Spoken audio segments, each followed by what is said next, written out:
Hi everyone, today we're going to sketch and paint this cherry blossom. Supplies for today: I've got a pencil and a razor, I've got a really small spotter brush in a size 0, round brushes in size 4 and 8, a palette for mixing, spray bottle, masking tape, palette of paints, water and tissue for blotting. Today I'm going to be using Baohong 100% cotton paper, and it has a weighting of 300 GSM or 140 pound. I'm going to use this Nitto tape masking tape that I bought when I was on holiday in Japan recently, and I'm going to use that to tape the paper down onto the table. Any brand of masking tape will do, but I found that this one is slightly less sticky than that which you can get from the hardware store, and as such it is less prone to cause the paper to tear when I remove it. If you do find that the masking tape that you are using does cause the paper to tear when you remove it, make sure first that the painting is completely dry before you do. You can also tear a piece of masking tape, stick it against your clothes, pull it off your clothes and then apply it to your paper to make it a little bit less sticky before you stick it down onto the table. Now it's time for the pencil sketch. You can sketch along with me, or if you would prefer, you can download and trace the sketch by having a look at my website or clicking on the link in the description box below. I'm going to use the photo reference as a guide for roughly where to place the flowers and the individual petals.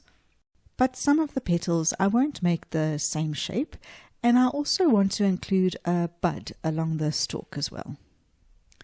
Japan is so well known for its cherry blossom season at the end of winter, but Thailand isn't very well known for its cherry blossoms, and it's hard to think that there is even anywhere in Thailand where it could even get cold enough for there to be cherry blossom trees. But in the north of Thailand, in some of the highest mountain regions, there are some cherry blossoms that flower for a week or two each year, if you're lucky enough to get to see them. So last weekend, some friends and I went up to the top of Doi Suthep mountain in Chiang Mai, and we were treated with the most glorious display of cherry blossom trees up there. The tops of the mountains in northern Thailand are significantly colder than the cities and towns below them. As you travel up the mountain, you can feel the temperature drop, and you definitely do start layering up your clothing as you get higher and higher into the mountain. And then at a certain height, suddenly you see the cherry blossoms all over the show. Before we get to the painting, let me show you a little bit of our trip that day.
I am now going to activate my paints by spraying them with a spray bottle of water.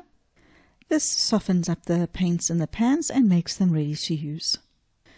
To make up the base layer pink that I'm going to use now, I'm going to make up a very, very watery solution of Rose Madder Permanent. I would rather do this to make the very light pink than add some white watercolor or white gouache. Adding either of those two makes the mixture opaque, and then dropping in any darker colors does cause everything to become a little bit murky. I'm also not doing any ink or line work in the sketch, and because the color is so delicate, I want to erase a lot of the pencil work that I've already laid down and leave just the lightest lines to guide me. I'm going to start by putting my very watery light pink down onto each of the petals in the first flower. I know that it looks like there's hardly any color in this at all, but I want the color to be really, really light, and then I'm going to drop in more intense color once this base layer is down. So I'm going to cover each of the petals completely in this first flower.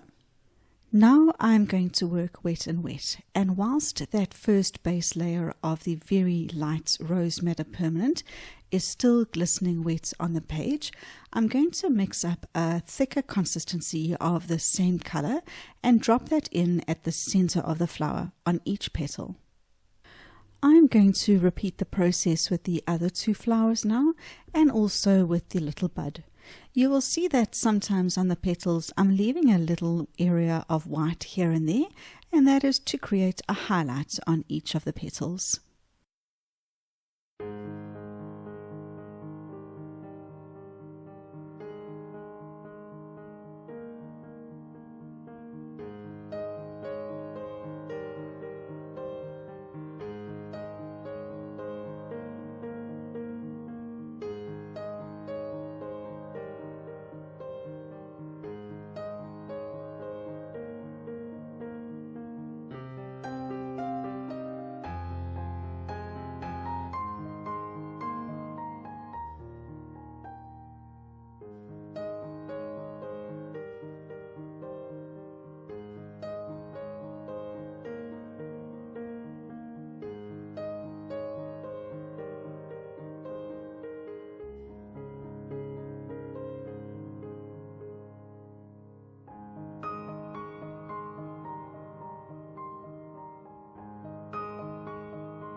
My sketch needs to be completely dry before I do this next bit.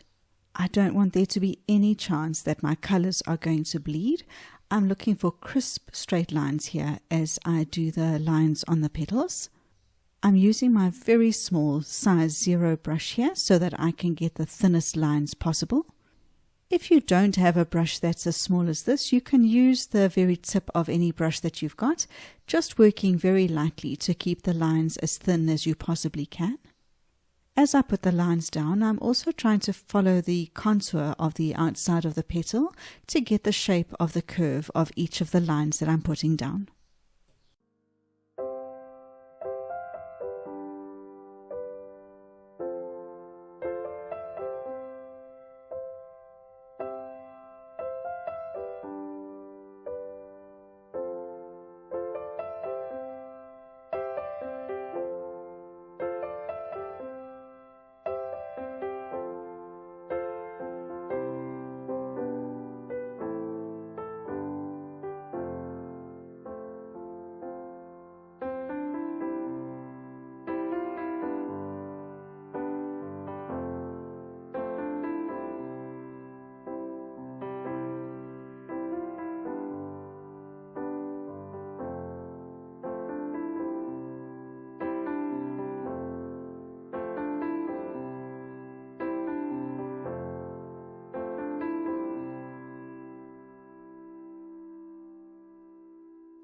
For the stalk now, I'm going to use sap green as a base green, but I feel that the sap green is too bright on its own and I want to dull it down a little bit.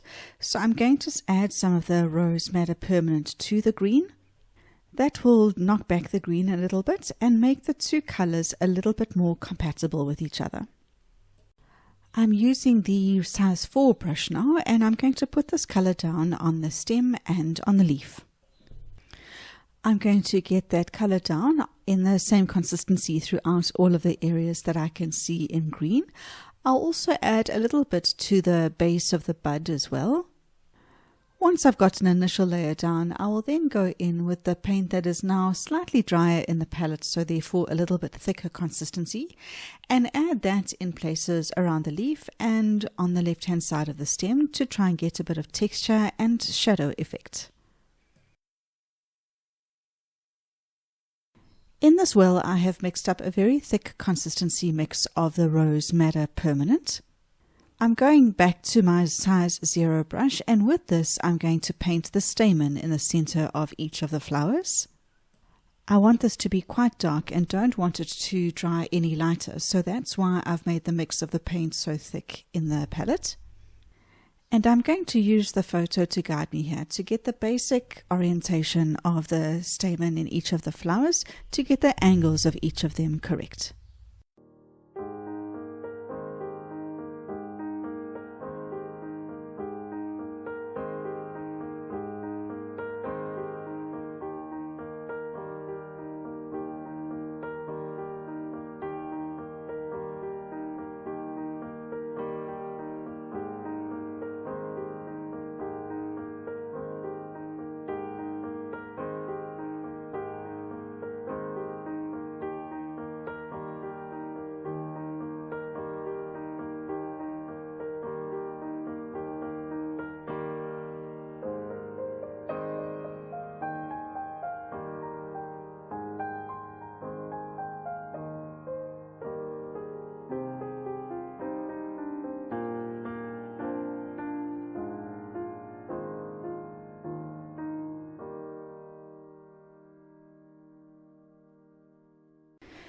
Now all that's left to do is to remove the tape.